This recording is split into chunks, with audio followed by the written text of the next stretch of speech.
sa vie à cause du sexe. Obimana mwasi moko ya mabe, obimana mobali moko ya mabe, oza envoyé à monde des ténèbres. Obina kosa yote, sexe c'est un moyen par laquelle on détruit la vie à batebele. Nazo bisa ndeko moko, dans la mukili otozali, il y a des voleurs des étoiles. Basa ebele na banzela oto tambola. Si vous pas de belé, on peut remarquer, approchez, mais à la mission. Parce qu'à remarquer, vous avez une grande étoile. Le monde, le diable a salé l'eau côté. Mais le diable, c'est un voleur. Nous allons les accueillir, mais toi là-bas. À quel endroit, à quel moment, diable a salé moi, on peut s'amoututer. C'est un voleur. Aux anaze mi otambola boye, aux abisre ba ibi omwana na libumu. Donc mukili tozali, notre combat est ça par rapport, il y a étoile aux ambassadeurs na biso. Étoile les ont provoqué ma combat. Joseph babundisa qui à cause de étoile. Nazomona Samson muto makasi. Mais à cause il y a sexe, Samson qui okutana delila. Mais via Samson zala qui détruit.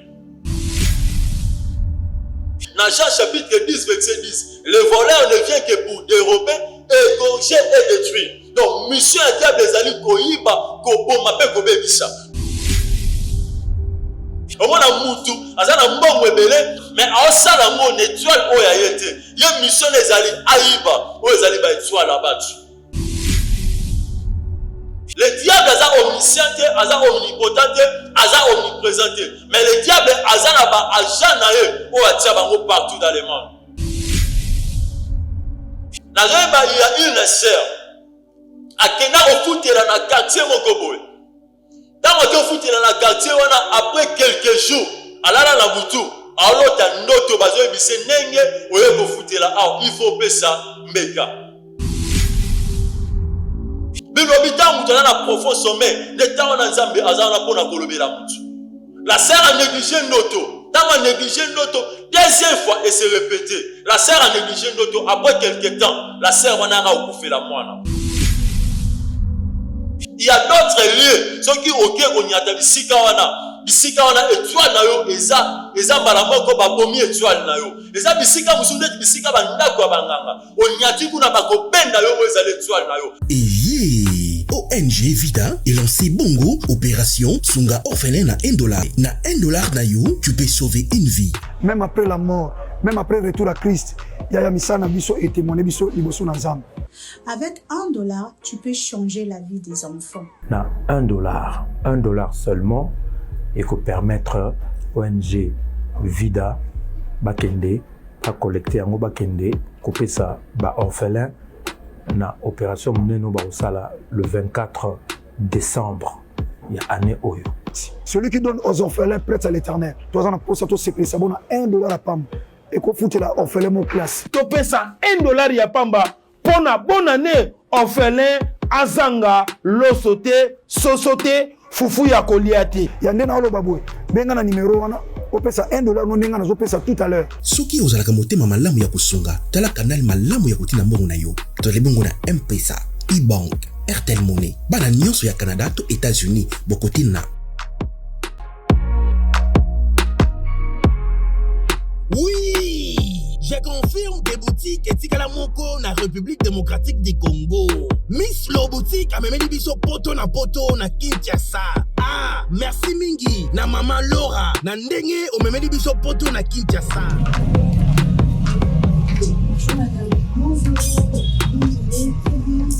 Ah, les amis, Miss Lo boutique, tout est à l'arrivée de la France et États-Unis.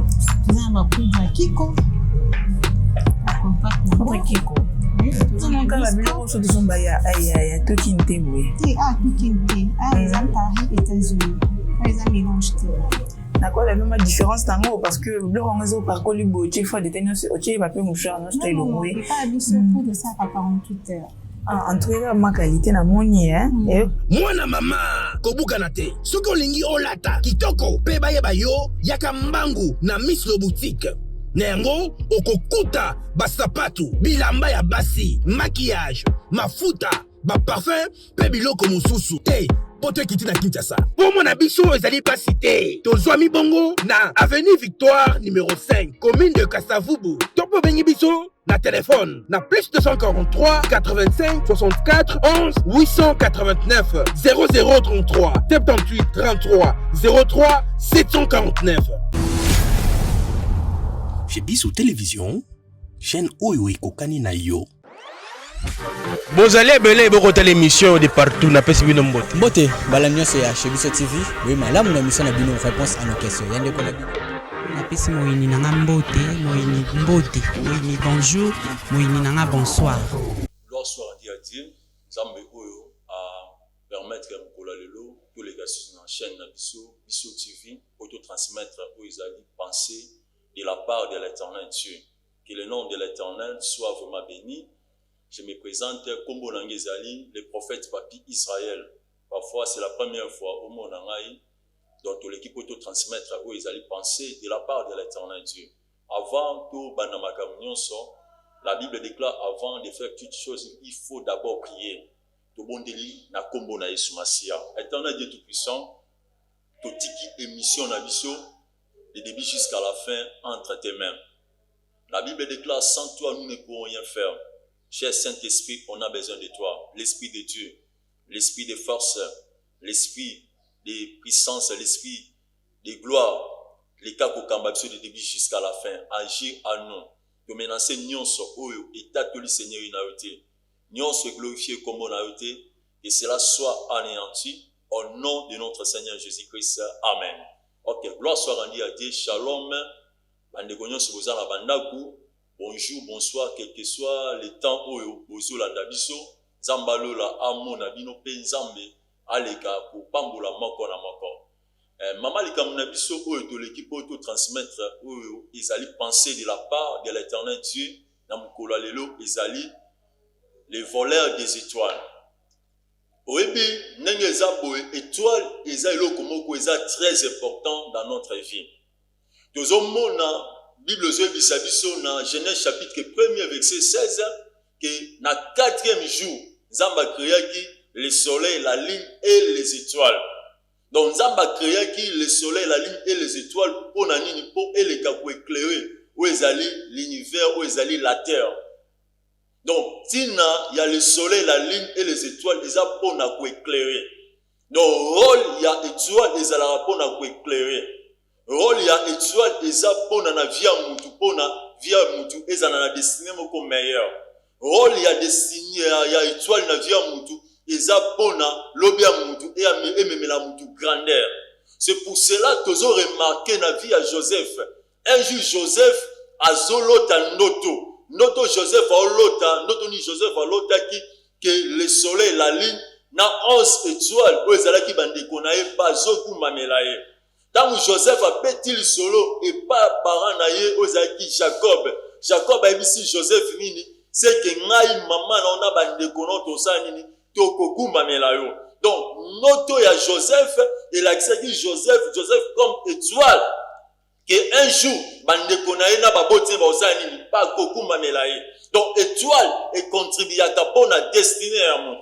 Étoile et me maramutu na grandeur. Étoile eza loko la lumière pour na éclairer ou ezali via mutu. C'est pour cela que remarquer le sous notre Seigneur Jésus-Christ comme étoile. Bible Zoebisabiso nini na Matthieu chapitre 2 verset 2 que Christ sa wabotamaki ba manche bazalaki na orient mais ba remarquer que ezala une étoile ou ezali oyo ebimaki. Donc étoile ebimaka na naissance ya mutu nyonso. Mutu nyonso tango azobotama eza na une étoile oyo ezobima. Pe étoile na tango ezobima eza na écriture parce que étoile ya Yesu Masia ebengaki ye ekomaki écriture moko ezali le roi des Juifs. Tango ba astrologue, tango ba otala étoile ba omona écriture oyo ezobenga notre Seigneur Jésus-Christ le roi des Juifs. Yango nazobisa mutu moko que oza étoile à travers étoile les akasinayo, aux hommes de Dieu puissants, aux femmes d'affaires, aux millionnaires, aux multimillionnaires, aux mutu oyo oyaki na mukili kobeta tour te mais oyaki mpona yo mpe o accompli oyo ezali bamerveille ya nzambe oza na plan ya nzambe ekasi na yo parce que oza étoile Joseph na ndako ya baboti na ye mais nzambe alakisaki Joseph plan na ye merveilleux oyo aza nango mpona Joseph plan ya nzambe ya merveilleux ezalaki nini nzambe atalisi Joseph signe ya élévation signe que un jour akogouverner likolo ya baboti na ye mpe likolo ya bandeko na ye parce que Joseph azalaki étoile. Notre Seigneur Jésus-Christ, bazomona mwana beba botami, mais le manche va comprendre que oh aza mwana te, mais le roi des Juifs né à botami, le roi des Juifs né à botami parce que étoile wana ezalaki différent na ba étoile ebele o ezaki na sena moyo. Nazo bisa mutu moko étoile rôle nango eza pour échouer destiné mutu ezala destiné moko meilleur. Étoile rôle nango ezali pour eleka ko éclairer o ezali vie ya mutu. Étoile, rôle nango ezali pour na emema mutu kasi na grandeur. Étoile, rôle nango ezali pour échanger, pour ezali ba donner kasi na vie ya mutu. Oh, l'étoile, loko les wana pour na ko changer makambo bele kasi na vie ya mutu. Oh, mukilita utoye, il y a beaucoup de combats. O ezotele mana ba vie ya batu. Source ya combat wana ezali par rapport ya étoile o nzamba tie kasi na mutu. Joseph azalaki combattu même pas bandeko na ye à cause ya étoile. Oh étoile ko ozala briller, étoile bakoki kwate ko boma moto ya étoile. C'est pour cela que remarqué bandeko Joseph bazalaki 11 mais Joseph aloti noto qui est étoile na ezalaki briller mais bandeko na ezalaki briller te. Oh mutu o étoile neza briller yenda dominaka. Oh mutu o étoile neza briller te yende bako dominer parce que souka ya Joseph a dominaki likolo bandeko na ye baguma maki liboso na ye parce que bandeko na ye étoile na bango ezalaki briller te mais étoile à Joseph ezalaki briller. Nazo déclarer la qualité mosakoli na nzambe nzambe aleka ko briller o ezali étoile na yo. Nazo déclarer la qualité mosala nzambe étoile na yo ezali lokola lumière kasi na vie na yo parce que étoile no soki ezali lumière pour na vie na yo ekomema yo na grandeur ekomema na destinée moko o ezali meilleur. Joseph comme étoile, mais azalaki combattu. Donc étoile il apporte un combat. Étoile il apporte un makambo ebele batu bako s'élever pour ba combattre yo. Batu bako s'élever pour batia yo bakal. Batu bako s'élever pour batia complication liboso na yo. À cause ya étoile o nzambe a se liboso na yo. Notre Seigneur Jésus-Christ comme étoile, mais étoile na ye et comment qui est chrétien. Nazo ebisa mutu moko ke oza étoile. Un jour nzambe azo bimisa Abraham na tante na ye. Nzambe bimisa Abraham libanda, ebisa Abraham zo misu na otala likolo. Ozomona nini? Abraham ebisi nzambe na Genèse chapitre 15 que nazomona ba étoile. Nzambe ebisi Abraham est-ce que okoki kotanga ngo? Abraham ameka kotanga mais Abraham akoka ko compter nombre ba étoile te. Nzambe ebisi Abraham nini? Que ba étoile wana eza ba descendant na yo. Oh étoile oto olobela ezali yone mutu. Oza étoile. Tant nzamba omona yo, nzamba zomona yo une étoile. Oza une étoile. Oza la joie ya grandeur. Oza la joie ya bénédiction. Oza la joie ya destinée moko meilleur. Mais problème ezali, notre thème ezali le voleur des étoiles. Tant mutu ayekasi na mukili. Il y a beaucoup de gens dans ce monde bazawana bazo rouler na mituka ya cher, bazawana baza na ba mongo ebele, bazawana baza na ba renommée ebele. Mais rôle na bango ezali bazo yiba o ezali ba étoile ya batu. Parce que yo okoyi komi yeba te. Mais ça mutu mususu atali yo a remarqué que ozana une grande étoile. Ozana lumière moko eza ko éclairer vie na yo. Rôle na bango ezani akoluka approcher yo. Parce que la Bible lobby, dans Jean chapitre 10, verset 10, le voleur ne vient que pour dérober, égorger et détruire. Donc, mission un diable les alliés koiba, koboma pe kobebisa. Donc, le diable ce qui a cassé dans la vie à moutou. Aya raga pour na trois missions wana. Jamais le diable aya pour na bien-être ya moutou. Donc, mission les a koiba, koboma pe kobebisa. C'est ça la mission des diables. Si vous pas te belé, on peut remarquer, approchez-vous. Approchons mais à une mission. Parce qu'à remarquer aux a une grande étoile. Ils ont une sœur. Azotambola nanzela, amoni mutuka mo wetelemi. Il soit vrai. Mutuka anata wetelemi, ezala ki na le monsieur moko. Oyo, akoma ki kolinga ye. Or le monsieur là, aza mutu ba tindie la monde des ténèbres. Parce que ba remarquer ki na via sœur azana une étoile. mais ba yaki mission po ba sali po ba yiba o étoile wana po ba yiba o étoile wana le messie à ça la fois bani ko approcher la sœur ko pesa ba mbongo ko soutenir mais ayaki na mission mais plus tard tant le messie tant wa ko accomplir mission na ye na simasuno la sœur à qui parle susuyete oh arrête ayiba ki déjà le cause qui est important na zo bisande komo okuta na ni na chemin na yo mutu nyonso za ko approcher ba nyonso baza mabete nzambe asalaka na nzela batu même le diable peut azana pona ko utiliser ba ko ba détruire ba vie ya batu cadeau nyonso za cadeau ko zwa te le diable ko kotinda mutu na zo ya na ba cadeau azoya na ba makambo ebele eza moyen par laquelle nyenga zo soutenir na ba cadeau wana oh azo sala ngo pamba te ayebi pourquoi azo sala objectif eza ayibelo ko moko kasi na yo. Le diable a commencé à utiliser moyen mususu pour ayiba o ezali étoile à battre les sexes. Oyebi bato belé lelo a baby sa vie na à cause ya sexe. Obimana mwasi moko ya mabe, obimana mobali moko ya mabe, o aza envoyé à monde des ténèbres. Oyebi na kosa yote sexe eza moyen par laquelle o détruit ba vie à bato belé. Sexe eza moyen par laquelle o détruit ba vie à bato belé. Donc bato belé à cause ya sexe. Bayiba o ezali destiné na bango bayiba o ezali étoile na bango bayiba o ezali keloko moko ya mutuya o nzamba tsaka kasi na bango eza volé par rapport ya sexe. Il y a une frère ayaka ko betelanga lisolo abisinga vie na ngebana ko marcher bien nyonso eza très bien mais le jour où na kutananga na mwasi moko à partir ya lelo vie na ngeza détruit à partir lelo makambo na nge simba raté à partir lelo atala meki bo simba raté à partir lelo atala meki formule bo simba raté parce que neka kutala na mwasi wana zalaka envoyé ya monde des ténèbres ayaka koyiba o ezale étoile na ye le frère jusqu'à présent vie na etika la bongo vie na etika la bongo misuba yiba o ezale intelligence na bango misuba yiba oyo ezali étoile ya mbongo misuba yiba o ezali bana na bango okutana mobali moko boy nyeka bokutana na ye lelo makambo ko te koma na complication. Le diable c'est un voleur. Diable azana pona ko yiba o ezali ba étoile ya destiné ya batu. Diable azana pona ko yiba o ezali ba étoile na vie ya batu. Le diable c'est un voleur. Le diable c'est un voleur. Nazo bisande komoko dans la mukili otozali il y a des voleurs des étoiles.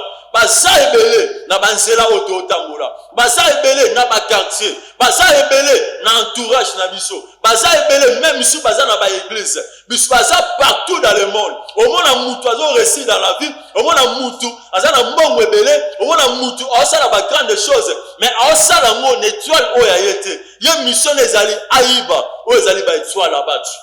Mais ma prière est que nzamba batela étoile oya tsaka sinayo parce que eza on a pour contribuer pour la bonheur na yo. Ma prière est que nzamba batela oya ezali étoile oya tsaka sinayo eza on pour contribuer pour la lobby na yo oza la grand. Le monde, le diable a salé le komogote. Mais le diable c'est un voleur. Musala neza koyiba mais toi la battu. Pour la kopesa ngo oya ezali ba oya yo mona mutu akena na kwa nganga keko senga mwana. Diable azana mwana opesa mutute. C'est un voleur. Oza naze mi otambola boye, oza distrait ba yibi o mwana na libumu. Nazo yebisa mutu moko dans mukili tozali notre combat eza par rapport ya étoile o nzamba tseka sina biso. Étoile wana nezo provoquer ba combat. Joseph abundisa qui à cause ya étoile. Oh étoile ya mutu, il faut ko protéger yango. Oyebi sexe eza moyen par laquelle o détruit ba vie ba tebele.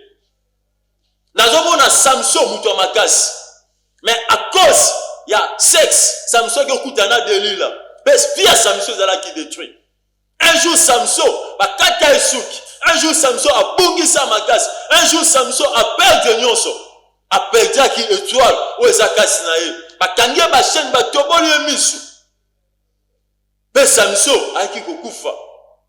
Or ce n'était pas le plan de Dieu.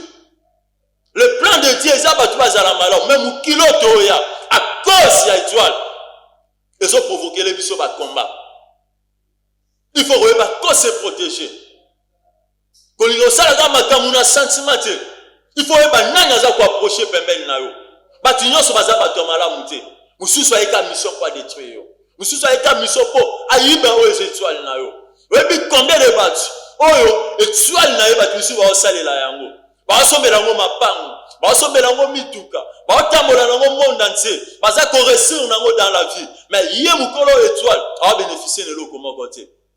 Ma prière ezali que Nzambe azongisela yo oyo bungisaki. Ma prière eza que étoile na yo ezonga na kati ya vie na yo parce que étoile wana Nzamba tia yango pour na destinée na yo ezala destinée moko meilleure. Un jour Joseph nanda kwa Potiphar. Joseph nanda kwa Potiphar mwasi ya Potiphar aye kokanga Joseph na nzoto. Ayebisi Joseph nini lelo ifonga na auto sa couple. Oh Joseph azalaki étoile. Soki Joseph animaka proposition ya mwasa Potiphar. Mwasa Potiphar alingaka benda Joseph étoile o ezakasi na ye. Mais Joseph a refusé. A refusé ma proposition nyonso o ba pesaki ya boyaki pourquoi pour a protéger o ezali étoile na ye. Nazo bisa mutu moko que étoile oza étoile. Il faut ko protéger étoile na yo. Soki bungaki rien n'est encore perdu. Soki bungaki rien n'est encore perdu. To resonga lisusu to reparler comment vous te récupérer étoile ou abungisaki. Rien n'est encore perdu. Eza ya yo. Nzamba tia yango po na destinée na yo. Eza ya yo. Nzamba tia yango po na bien-être na yo. Eza ya yo. Nzamba tia yango po na lobi na yo. Emema yo na grandeur. Eza ya yo. Nzamba tia yango po na éclairer po ezali vie na yo. Étoile. Notre combat est par rapport aux étoiles. Aux Nzamba tia kasi na biso. Parce que quand Hérode a yoki sangoke, le roi des Juifs abotami bilolobi Hérode azalaki troublé. Peut tomber bani balamo kowana. Donc étoile et apporter un combat. Oye na mukil. Otala bo vino ba combat na ba combat. Oye na mukil otala vino yo batu ba telemelaka. Oye na mukil otala na vino yo. Situation est très compliquée. Et ça à cause il y a étoile au Nzamba tsekasi na yo. Mais yeba ko protéger yango. Yeba ko tambola na ba principe na Nzambe afin que étoile wana ezala briller. Il y a des voleurs des étoiles. Le diable est omniscient, est omnipotent, est omniprésent. Mais le diable est agent partout dans le monde. Dans le quartier Bazali, dans la commune Bazali, par-ci par-là Bazali. On travaille pour la mission, car on ne peut pas détruire la vie abattue. Il y a une sœur. À Kena, on fout dans le quartier Mokoboy. Quand on fout dans le quartier, après quelques jours, alala na butu alota ndoto bazo bise nenge oye ko futela il faut pesa mbeka la sœur ala muki na tongo abino ezala ndoto oyebi ndoto to neglisha ndoto te bino bita mutu na profond sommet ne tawo na Nzambe azana pona kolobela mutu la sœur a négligé ndoto tant a négligé ndoto deuxième fois et se répéter la sœur a négligé ndoto après quelque temps la sœur wana ra okufela mwana. Après quelques temps, a coupé le sous-moine. Donc, abima ne sikawana a perdu banami balé. Parce que, lieu wana, les aki lieu, il y a bien dit. Il y a d'autres lieux, ceux qui au Québec, on y a tabi sikawana, étoile na yo, eza malamoko babomi étoile na yo. Eza bisika musunde, bisika bandako banganga. On y a ti kuna bako benda yo, eza l'étoile na yo. Bati bisu ba yibe étoile na bango parce que, anyatika lieu ya mabe. Léa m'a bien remarqué que azana une grande étoile, ba yibi étoile. Mutu aza étoile, Afrika daga lion sauté. Mutu aza étoile, mutu wana azta musaka vi na en désordre. Pourquoi pour protéger aux ezali étoile na ye. Pour protéger les étoiles na ye. Il y a des voleurs des étoiles. Dans la vie na yo.